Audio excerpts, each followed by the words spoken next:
makha chathar ko session hoige doini mangi March 5 adaida kano to hauki February 5 ta koi gi sine dialogue hu gi makha tar ko puni adu hajik lai poti tasing handu pangthok kodriba budget estimate puthok kodriba siguma session sida opposition makedigi moroina hojik si CPM su India bloc ki acho opposition party kam yawbne do hojik Manipur go na CPM ki MLA electoral su opposition party ki leidiba congress ki makedigi hojik si acho expectation me ama issue to issue kya ama raise tong no thang tor honi khalli adala handaki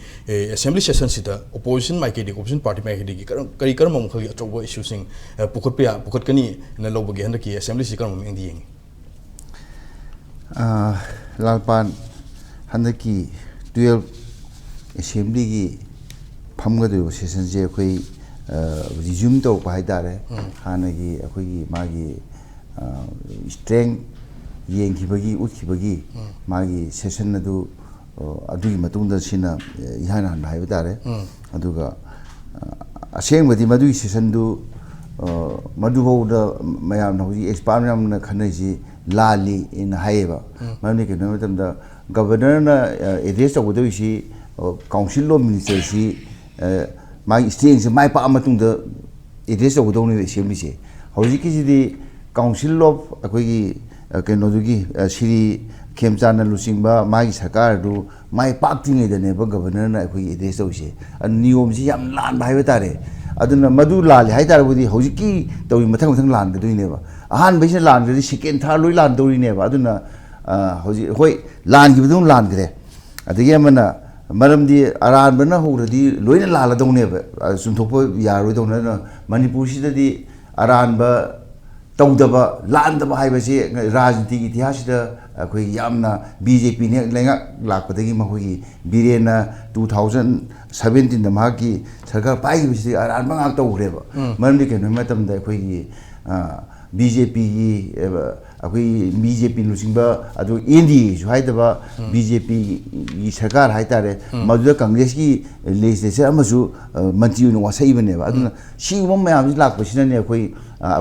leba oraju laibase aduna si mugi film jida lakpa sida akoi gi handaki amuksu assembly session jida akoi matam da virtually wasak pai base hana notice ka thokta na khotna ma matawdana de house ya ba lo tawgadaw ne ba adu bhauna taba akoi gi leader of the house na man lauthoga virtually hekta akoi kaino da Manipur bhavan da akoi Delhi gi mazda yaw hete yawsan ban Manipur ain jata bhai tare aduna ain jata basidi akoi ashengbadi akoi tingkhang na handoi haibum tawna aran ba do aran ba sum taw gi bhab sum dai de aduna ai sum na ki assembly session ji yamna akoi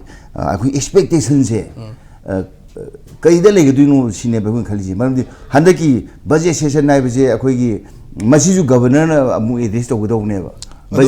budget session witar boidi so mamang da jiki mamang da pangthok ki ba akoi gi session du da online da virtual khutang da saru yakiba KUKI ki MLA sing ha tare akoi do assembly session or ko kan da house leader of the house chief minister na speaker da ayaba lobagi wahom di leki male atop state ta su aduma nati ayaba na to amadu na ijaraga yaujagi haibai process lei rieba hekta mi do suya ko da ma virtual to ni lautho he yaba nate ba mu house to family hekta lautho pa ya pote hana irakani kholakani permission lawni khoni yam tawgadaw ne ba adu amda tawdebida adu house phagi dalak pai ba aduna si gumai film ji ko expert mayam madu khanari ba huji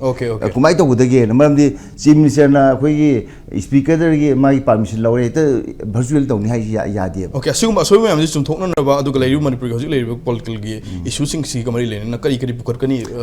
sigum ba sei na ai no jai jai sigum ba issue khara pukhal ka do mali man ke na hani session do madu lali sumi adu hai ba si tawum thu thokti hai ba gi adege mu akoi mantri do akoi virtually wasak lobda na ta discussion jo mu assembly da jo yauri bane ba aduna sigum ba mayam se si aran ba mayam se sum thok gi tanja ma akoi gi lawr kadrai na khali na madu akoi gi ruling na taba akoi opposition gi haidare Congress si ngak tangai opposition leru se makoi manga sina suyo soidana makoi marakta gi madu gi question khar tawro kadra madu hojiki leiba speaker sina maji khanaba yagadra yaroidra haibadu magi decision nam leire aduna mashi suyo soidana hamna tawro kane khali ade man akoi gi yamna assembly hai se yamna keno to bhai tare ne akoi gi yamna achum bai ji lekhum thopone ba aduna achum bai je amata lekra ba hagi ngasai gi akoi leiba ki mapi ma paw oi ibe map sina akoi gi aran basi sumna torpa hau ki ba sim sing hoi leiba sim sing maram ji sei maruina sei taragi matam sida masi dikes da leihi ba akoi gi sim minister kharaje masi akoi gi new meeting jayamna akoi thugai rakba masi gi discussion ji lakada in khale ya ham okay ha jaung dai te tak na sumai thamjai thagasi maroina lawmaker singna khoi gi leidiba new omnity sing kangon sing asi mahung phana induna pangthok mathok tai hom dune duna tasing thing asoi bi kya lebu ta su hai si zum thokna ba leidiba manpui su si matang da solution propriya na mo operation makhedi gi hom kya lakani heba hom duni aina makha tab si UCM gi general secretary or santala laksagi hojikti CSO gi makhedi gi maroina hojik handak pangthok kadriba assembly gi session si da kari maru ba yam ki expectation kari kari le aham boina thambion CSO gi wada na tana ko Manipur gi 2023 dagi thoki ba irang se sidagi 2023 daina 2025 loi ba gi ko March gi date 31 se sibau gi hayang sit soi bau gi da lei ba Manipur gi budget estimate amadi aduda puthokada pot sing hadi tangkak ani hai tare amana n billion sing lengak le ngai matam da leiramba pot khara adu n billion sing lengak tu suspended animation leigraba matungda leiramba pot khara then akoi gi PR leiba manungda puthokiba center na puthokiba budget khara aduga hojik hojik laiba lengak sigi matangda swaida akoi yamna kaini prajana gyan ta da ba chena ba adagi development base oiba amamdi hojik hojik lengak se labanina hojik lengak se labanina thabak kya ama haidokpa adagi tolo pithokpa han adagi palla leramba thabak sing haidokpa anuba thabak korokpa si budget ta allocate to bangak tani hadi administrative approval lor maga heng finance approval lo ngam dadana leho thabak mayam ma ko se mama maram samna da mamang da governor palingai governor na administrator oi matam da suspend to giba thabak sing for example ka ne khoi gi power department gi thabak sing ko call off to giba thabak mayam ma leiri ba ko hadi oza oi ba gi thabak sing si mayam se yam critical oina praja se yang ka ne ba ko praja se yang ko matam da khoi gi ki expect se kai noi gan da hosi su tamona habi gre ko khoi gi Manipur lengak si chalai ba matam da khoi gi assembly gi legitimacy se masiga khoi gi house gi leader hai tare miyam gi leader ne na lei ba chief minister sina ngang ka adi si chin ga khut ka chanar ga porakwa center na hai po chi chin ga khut ka chanar porakwa madi tangai phade ba param di kai no ga da hojik se peace lei re na hai re deputy CM lei ba jina khoi deputy CM ani lei ba jina khoi Manipur sida peace porakwa da achoba step amani na hai re ado tadi Manipur da peace porakwa han ba step sidi assembly da hana miyam gi hakta matam piraga numit 3 ni pangthok ko ba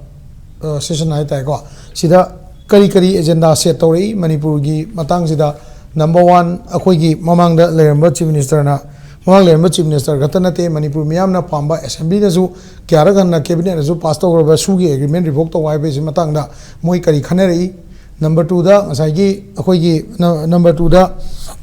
ngasai gi hana gi puthokra ba gayani akhoi gi Manipur gi territorial council ka Manipur da atopa governance into manung da governance lei bia roi ha bi matang da kari khanari amadi deputy chief minister amana Chochanpur da natraga anywhere da chatpa matam da madu mandate yaudana changa kanu ga hairak pase sugumba wang sangang den ITLF ko tu leidana ko sugumba Manipur kai bia ba organization sing na tokpa step si matang da lambi chatpa ya da sugumba ji matang da government je kari khanara ga kari step lowre hai se moina miyam da ule through assembly ule hai do khoi da yam maru ba pot ma oi ne ba ko adui matung da akoina yeng doi ja hai ba pot si khana matam da central government na ya da na deputy chief minister ani thare ko ani thare amadi kuki community represent tawraga thare na lorji hai ba pot si da ngasai gi MLA tara si gi manung da amale gidre lemoi ba MLA tare si gi manung da lemori ba mapan si manung da kaya assembly da present ohen ba ngam ge ha ba do speaker na hai tare ko kaya present ohen ba ngami aduga virtually kaya present oi ha ba do na su Manipur gi government gi makha ta ba thabak torom sing sida akoina miyam na thajaba ya ba natra ya da ba se adudagi lep kani ba ko okay hoji yeng doi ji kaino kana yam na maru oi ba department RDN PR gumba paisa yam na move to ba department sing ko then koi tourism art and culture then atai lei ba department maru oi ba department khara ꯑꯩꯈꯣꯏꯒꯤ ꯍꯧꯖꯤꯛꯀꯤ deputy CM Nemcha ꯀꯤꯞꯒꯦꯟꯅ ꯄꯥꯏꯔꯤꯁꯦ ꯁꯤꯒꯤ ꯃꯇꯥꯡꯗ ꯅꯩꯅꯕ ꯀꯥꯟꯗ ꯚꯔꯆꯨꯋꯦꯂꯤ ꯅꯩꯅꯕꯁꯦ ꯑꯩꯈꯣꯏꯅ ꯑꯥꯔꯒ꯭ꯌꯨ ꯇꯧꯕ ꯌꯥꯕ ꯇꯥꯟꯖꯥ ꯐꯪꯒꯗ꯭ꯔꯥ RDNPR ꯁꯤ ꯌꯥꯝ ꯄ꯭ꯔꯣꯕ꯭ꯂꯦꯝ ꯂꯩꯕ ꯗꯤꯄꯥꯔꯠꯃꯦꯟꯅꯦꯕꯀꯣ PMGSYꯒꯤ 200 crore henba paisa ama handoi gi tawlei ba department 200 crore loss oi ba je akoi de amthi loss oi rajani state ta ko ado sigi paisa han ga do se hoji maonda question ang matam da mana virtually kuma kuma tam da akoi gi MLA sing jina point of argument do la ga na ma lekhola ngang de speaker na kamai handle tawre ha do virtually nganga ga khoi tar yeng le ya dam ni na ko argument gi assembly ai argument to bom ne ko argument to gi jaga do pi da tar ga di madu thogla ga lao phamina wai sha ja gi room do lo ngam da ta di madu house ki legitimacy amadi completion da have madu mabung phaba session soi oi roi jima hai ge ko adu ahum su da en tham ningi je 2023 25 ta makoi na hojik budget putok toi ni ko 23 25 ta leramba moi gi GST kano je GSDP je government soi ulam mi je 9.6% hengat kani na hai bani moi na jam ni ko ai na nate moi na jam ni moi data ni 4900 ka 49,937 crores 2024-25 pauda si phangmangam ngadam ne hai bani moi na ko si gi expenditure oina increase to thokre ba 13% expenditure increase to thokre aduga ngasai gi masida ko 246 crore amadi only rehabilitation gi tham gi bane ko aduga fiscal deficit 3.1% je to 24-25 ta ma fiscal deficit ta ba maram de koi earning leitaba ko ta ma am factor am thokre ba ko then security ga relief ki da 25-26 ta moina 3,654 crore proposed to government ase 25-26 ai je governor na panma matam do idoi ne ko se parliament da proposed to pa matam do ne se sidaida 628 crores is specifically relief rehabilitation natraga temporary settlement gi matang da sigi 628 crores hap ki bane ba sigi matung da ne ba sigi PMJY daga yum sabi ni copy ni ga na sakar la matung lau thori me am si matung ngata ne ba sigi expenditure je paisa me am je sigi budgetary report amadi miyam ne yengni ne ba akoina CSO ne yengni hai tare ko adagi sida moi ne claim to ise masi major infrastructure development da Manipur da 23 dagi na 2020 ga hojik 25 ki March 31 bauda sanction to gi paisa je NHIDCL ne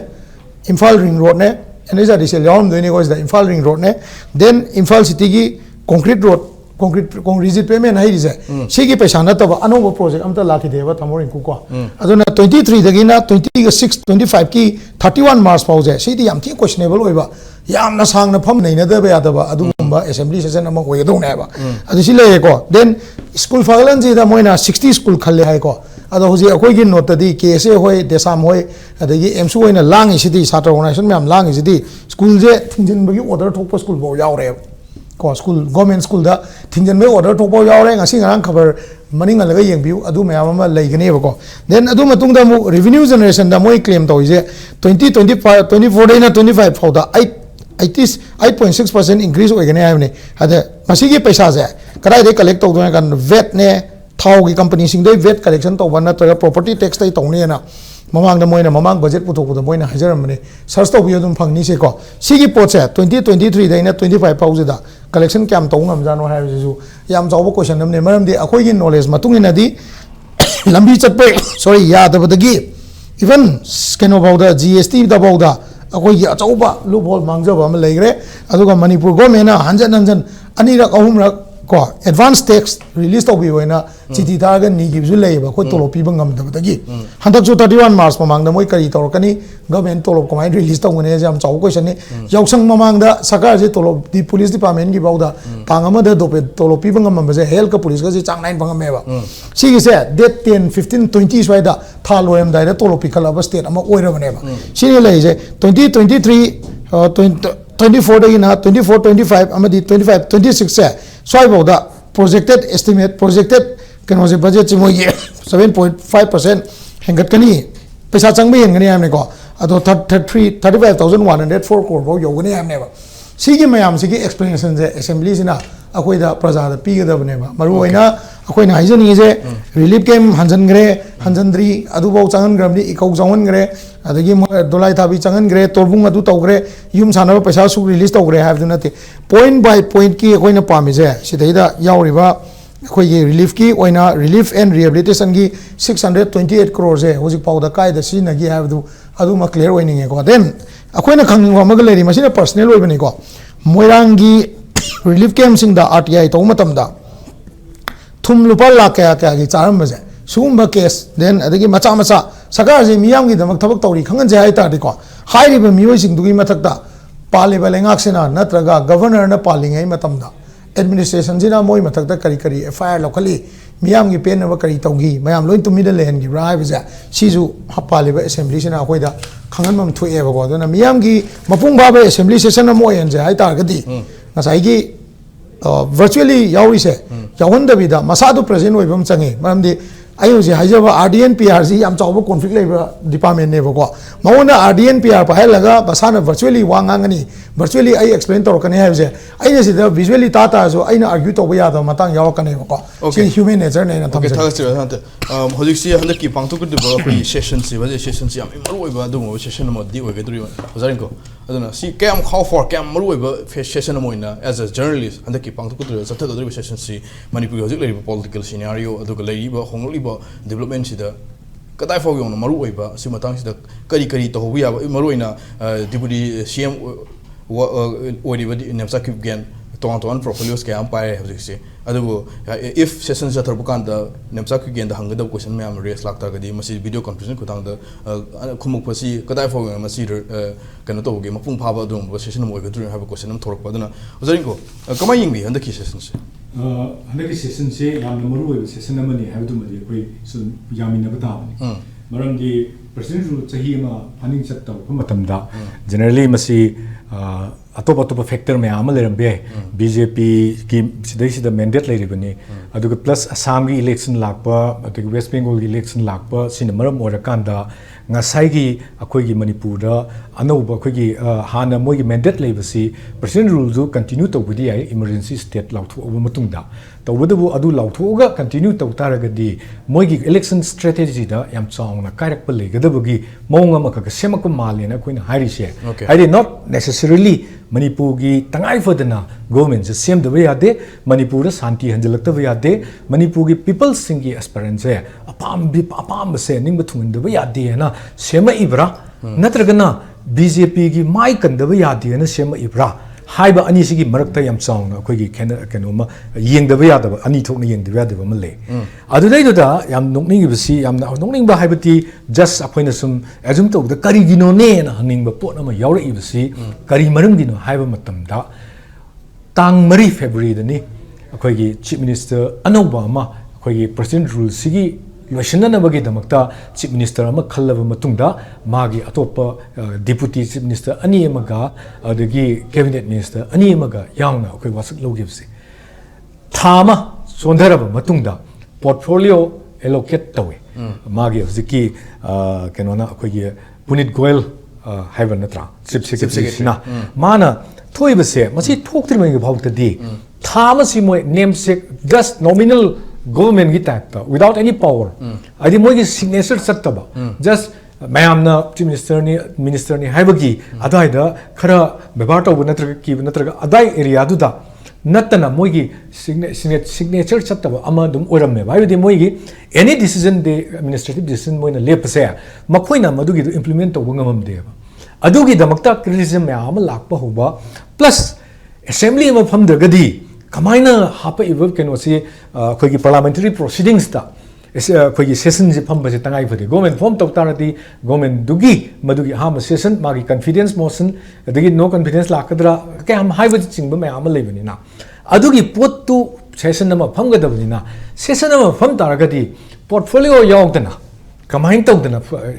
session pham doino do achaw wang am oibani na adai da nangnana baina tangma panjida nangnana baina portfolio se pithorok pagi mami yam chong taba okay hoi adu oiram dabasu yai adubu akhoni yem miyeng dadi adu ne aduna hojik leriba government si kayamuk yamna akhoi kenogi just for akhoi BJP gi face saving oina bagi damakta thammibra by sacrificing those appointed as a leader or as a chief minister, as a minister, as a deputy chief minister, she's okay. Kana we have from a man. Aduga, Hutana is a pare, budget session ni Amabu oro, Kanoma portfolio young to Obanina, at least Moigi minister expansion to they can continue it a little bit later. ko adu karam kan tawdu no ju wahang ne kari no da sahi ma phade hojik mokoi gi keno se mogi mogi tenure se hai tare hojik government si tenure se by March tadi sigi solution da ya ro ya ba aduna sai area si da session je akoi moi pangto session je phamaga all the other ladiba department ladiba atei myam portfolio hojiki ladiba deputy chief minister ani amadi cabinet minister ani si da pi da ba atop portfolio sing de allocated to chief minister da oirabani na chief minister na loin answerable oire adu plus even budget ki puthorok padisu mahana finance minister ki portfolio do pairabani hai paire na logo ta bani hojikti ate ka namta da pi da bani na ana mana present tor kodoi ne bana tra ana masai da debate tong rakpa adagi budget session ai se hojika chantana se yam bajana thambi gi bun yam thina luba PRI gi kenoga se rural development gi kai ladiba myam se koi gi nem chak gen da piri bani adubu hojikta aisu handaki se da government gi keno se khara ujaba khwale adubu ngasai dagi sum hangnabada koi gi Sri Nemcha Kipgen Srimati haibtare Nemcha Kipgen se ma se aduga virtually koi gi yawagi pot ama yauna bagi pot ama thok bagi pot ama yawi ada masi kyam legal oge sineba koi gi parliament ki both Lok Sabha and Rajya Sabha gi ko rules of procedure and conduct of business ani maki sida virtual participation here is not allowed okay parliament gi and jati ado when it comes to the state ko state la level matam da state assembly na ko moina virtual participation attendance here under special rule and extraordinary circumstances da same ba yalla okay masi yan basi article constitution gi article 208 ko amadi 208 gi matungina moi kamai tawgeda rules of conduct and business of the Manipur Legislative Assembly se masi amend tawraga masi dei da close khara hapaga madu da yagaduri ne hangi wangdi hujiki lariba Manipur gi Assembly gi rules and procedure of conduct of business se masi dei da amend tawgiba leibra okay aduga masi yanabagi pot legibra highway wahang amane aduga amana ngasai legiba speaker gi power da ngambra ina musu hangseba speaker gi power da madu ngambra ha gadi speaker gi power da di madu ngamde madu kamaina tawgada ge da speaker di magi rules of procedure and conduct of business gi framework sida chatlaga ma adai da adai gi interpretation di lawraga man masi yahan bata baneba adubu karamaina asam thugraba matam sida how can it be under special circumstances oidorina extraordinary circumstances oidorina maramdi akhoi sida hujik covid kumba longna gan ba kanu thok pasu hujik leite ko adudagi plus irang leidana hektami jahana sunadana chatpa khotpa yadre hergadi the president rule itself is more better than adudi law and order function leite hebneba moina chatpa yadi haibagi pot ama khakta assembly dagi ma virtually yahon gani hena haibagi pot ama laktaragadi that very ko magi moigi intention duna hariba poti kari hagi matamda makhoi keno se akhoi gi Manipur se hujik phoko shanti leite hujik ba akhoi gi se settle tawdri ana normal se keno tawre Imphal manung da yamsangi kumai khara tawba adagi akhoi gi swai da set akhoi di irang pamba nate shanti pambani na swai area se da swai da karimta thok tabasi sida adagi swai da henta hara kan da Manipur da shanti leire haibagi poram khakta pukhalaga akhoi gi president rule ga lokhopagi pot se aswai da su controversy adum leire ma lawai haitaragadi kari do bagi virtual attendance tawdurino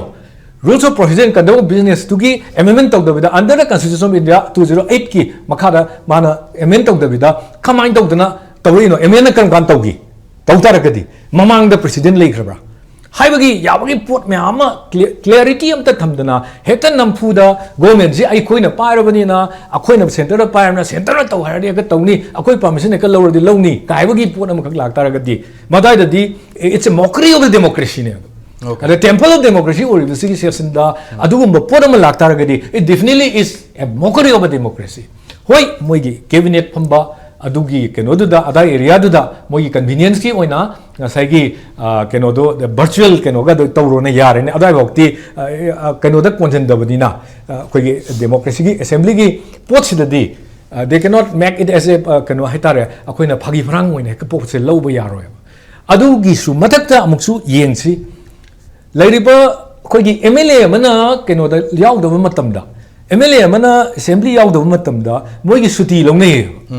suti se chi le galong nei ai smaina nare khudong chadre ai leitaba yawre adu tawre masi adum chale bini am tongni suti lo wi pot chane ba adu su house aya ba pidre gadi suti lo su ya de majority the house members in duna kano tawraga voice vote speaker na hangi bane samai tawdana sri MLA a natraga xyz chi ngasi gi damakta leave lawre na application lai masi mayam ya birabra haina hangdoi ne ba hanga mayam na yare na haya kana mana lawre suti du yadori ne ba assembly gi speaker it's a khoi gi amal lai khoi gi power moi na pari se moi da people na piri se akhoi gi institution democracy gi institution na lai ba sigi institution sida matam kharagi oina office sigi thabak pai bane ba magi damakta personal natraga magi party du gi natraga magi oiba moi oiba pot khara da kaino to ba yade sidi lebak sigi interest ta lairiba rules of law sigi the democracy gi khoi lairiba system si kannamagi damakta laiba adugumba position ama khakne ba therefore time being adusu matam chupagi natte ba sahi manga khakip pi ba mandate ama khakne ma oidori ne ba manga sigi manungda man semdok pa ya ba semdok ke haibani adigi same as to the atopo members in the su aduna side lak matam da kano ohele mokri ohenbagi pot ama ui masigi pot se khoida kano ina transparent oina khoi rules of business and conduct of rules of procedure and conduct of business ki Manipur assembly gi sida sigi area sidagi sida amend tawgre amend tawrakanda tawbuni haibagi pot chu khoida hujibok thamde haib tare okay aduga if state sida mapung phana santi leire hanjille antraga sangdoksen tawbada problem leitre haib tagadi hairiba MLAs kudimaksi mapung phana assembly session sida physically chau yaba mathuk tayen lobroja adune hairisi yes amara hujiki virtual attendance the way is here under certain condition that khoi amna extraordinary circumstances ko special cases khara dane ba extraordinary cases kadai uige Manipur se aduga irang sina extraordinary cases weli hai taragadi kamain tawdana khoi law and order phagle na hai bisi kamai hai rino government na law and order phagatragadi why the president rule do kamai na lotion grino law and order phagle hai bagi report ta adagi sida government thamba yarani hai bagi report ta nomai kamna ba lepe khoi da santi pore adagi moina hai bada khoi da festival me ama tawre Imphal manung ga chathok chasin tawbada kashu kai ba leite Imphal manung gi wa khakta nate atop mafam da su santi were hari mane ayamada hoi mafam khara irang lai na khara leijabududi moi accept we to almost everywhere the wherever puna masi natra heraga na BJP gi mai kanna ba aduguma sem sakar am oina ubra haibu bo adu ai mamang da hajiri masi aina akhoi gi miyeng da madu minus semi bra aduga adu minus sem oi taragadi those in the power moina piri buzik moida allocate tawraiba say chief minister tawraiba deputy chief minister tawraiba adagi cabinet minister tawraiba are they going to be the scapegoat Haibadu neba laktoise haibadi BJP ki face saving measure moina local iba posida haiba lejariba khoi thamoi sengna thabak chawjariba khoi chief minister deputy chief minister nemcha ku gen masamak adagi mangonda kedugi provoke tawdorino nan virtually attendance tawena why not provide them full security and natraga even helicopter vokta taka tangai phadradi assembly yang na ba sinabada moi Delhi chapai di charter flight ke pai do wainai sinabi aina adu tawraga tawdabida natragadi without her presence kamai tawdana ma budget ki keno tork matamda kamai tawdana counter khogi keno yekna kaduri debate kamai tawduri ge virtual gi keno da debate tongna base yade haibadi natte aduga yadi ai adubu pendi peloroeba aduga plus adugi pen da bagi wafam do tokthokraga masagi lejariba constitution da piriba 208 ta leiriba plus ngasagi leiriba khogi assembly gi ngasagi procedure and conduct of business store madai da amend tawkhiba tawdabra adugi speaker na heta ngambra speaker na ngamde bekta speaker na ngamdu si hujiki procedure si adu conduct of business si amend tawraba matungda madai da area khara hapne Manipuri kanoda madui pottu virtually yae si yawra yawdabra every state ta yabagi theoretically di lei adu hapa kan dia doine ba hapa si hapkraba kanana haptoino house na haptoine ba house ki keno omkak ta members in gi ayabam da any law any legislation ko sema matamda any assembly is a law sema lari law sema lari they can business kano sisu ko semdok pa ya yade have na teba adu kan gan semdok krage huji u de khoi okay aduna everything konda ki keno sida akhoi gi ngasai ga ina hana haiji ga face saving gi man ba mong ama akhoi gi huji ki pot sida Manipur gi khallaga semak pa man da pot ama aduga Manipur di lairiba assembly gi akhoi gi proceedings se si phawbada akhoi gi democracy se happens like mok to ko lakna baguma phagi pharang ta bagi mong ma khakta chatharak bagi mami ta ba se masi akhoi gi laibak phaningai oide manipur gi su laibak thiningai oi aduga akhoi gi sarkar da hujik achong ta dang lodana chief minister oibidana deputy chief minister ani leibidana ani maksuni ko aduga akhoi gi cabinet ani ga leidana tawriba aduga other members of the house makhoi puna magna masi gi pot se munna kamam thoe